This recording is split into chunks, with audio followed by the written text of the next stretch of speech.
আসসালামু আলাইকুম everyone, welcome back to Nusrat Samira's kitchen. আশা করি সবাই ভালো আছেন।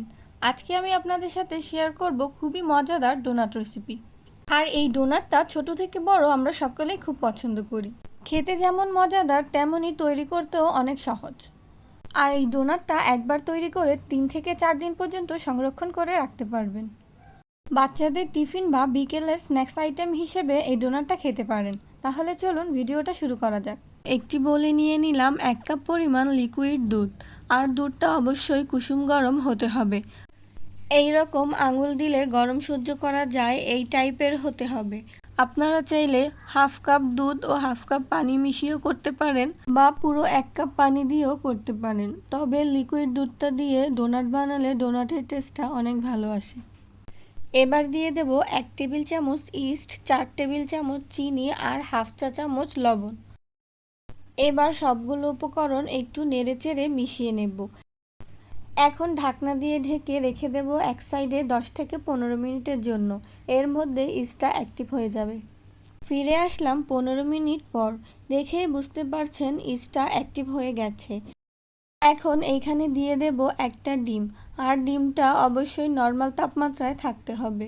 আপনারা চাইলে ডিমটা স্কিপও করতে পারেন। এখন দিয়ে দেব 3 কাপ পরিমাণ আটা। আপনারা চাইলে ময়দাটাও ব্যবহার করতে পারেন। এবার সবগুলো উপকরণ মেখে নিয়ে একটা ডো তৈরি করে নিব। এই পর্যায়ে দিয়ে দেব 2 টেবিল চামচ তেল। এবার ভালো করে ডোটা তৈরি করে নেব। ডোটা কিন্তু নরম হবে। এই যে ডোটা ঠিক এই রকম হতে হবে। এবার এই ডোটাকে খুব ভালো করে 10 মিনিট নিয়ে মুথে নিতে হবে। এই রকম টেনে টেনে উল্টে পাল্টে আছাড় মেরে মেরে করতে হবে, যাতে ডোটা পারফেক্টভাবে তৈরি হয়ে যায়। এই পর্যায়ে ডোটা তৈরি হয়ে গেছে। এখন একটু গোল বলের শেপ করে ডোটাকে আগের বলেই রেখে দেব রেস্টে। 1 ঘন্টা মতো রাখলেই হবে। এবারেও ডোটাকে একটু গরম জায়গায় রাখার চেষ্টা করবেন, তাহলে ডোটা খুব ভালোভাবে। ফিরে আসলাম 1 ঘন্টা পর। দেখুন ডোটা ফুলে ডাবল হয়ে গেছে। এবার হাতের সাহায্যে ডোটা একটু মথে নেব, যাতে ভেতরের বাতাসগুলো বের হয়ে যায়। এবার ডোটাকে সমান করে 16 ভাগে ভাগ করে নেব। 3 কাপ ময়দা দিয়ে 16টা ডোনাট তৈরি হবে। এখন ডোগুলোকে এই রকম গোল বলের শেপ দিয়ে নেব। এইভাবে সুন্দর করে সবগুলো বলের শেপ দেওয়া হয়ে গেলে একটি ট্রেতে সামান্য পরিমাণ আটা ছিটিয়ে দিয়ে তার উপরে বলগুলো রেখে দেব। সবগুলো বল তৈরি হয়ে গেলে এখন আবার রেস্টে রেখে দেব 20 মিনিটের জন্য। 20 মিনিট পর দেখতেই পাচ্ছেন বলগুলো ফুলে ডাবল হয়ে গেছে। এখন ডোনাট তৈরি করার পালা।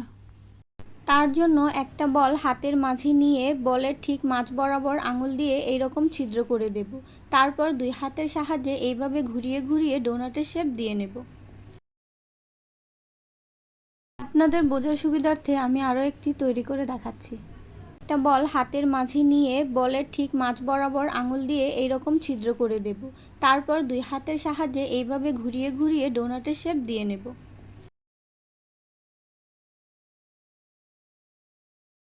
আপনারা চাইলে ডোনাট কাটার দিয়েও করতে পারেন, তবে এইভাবে করলে আমার কাছে বেশি ভালো লাগে।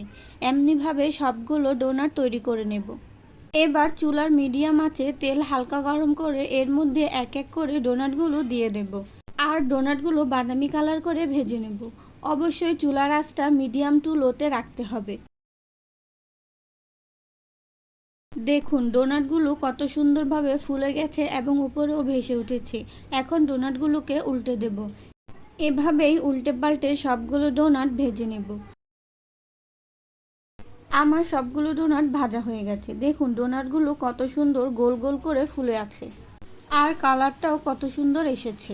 কতটা পারফেক্টভাবে হয়েছে তা বোঝানোর জন্য একটা ডোনাট আপনাদের ভেঙে দেখাচ্ছি। দেখুন কতটা সফট ও নরম তুলতুলে হয়েছে। আশা করি আমার আজকের ভিডিওটা আপনাদের ভালো লেগেছে। ভালো লেগে থাকলে ভিডিওটা লাইক করে বন্ধুদের সাথে শেয়ার করবেন এবং আরও নতুন সকল ভিডিও পাওয়ার জন্য চ্যানেলটি সাবস্ক্রাইব করেই পাশে থাকবেন। ধন্যবাদ।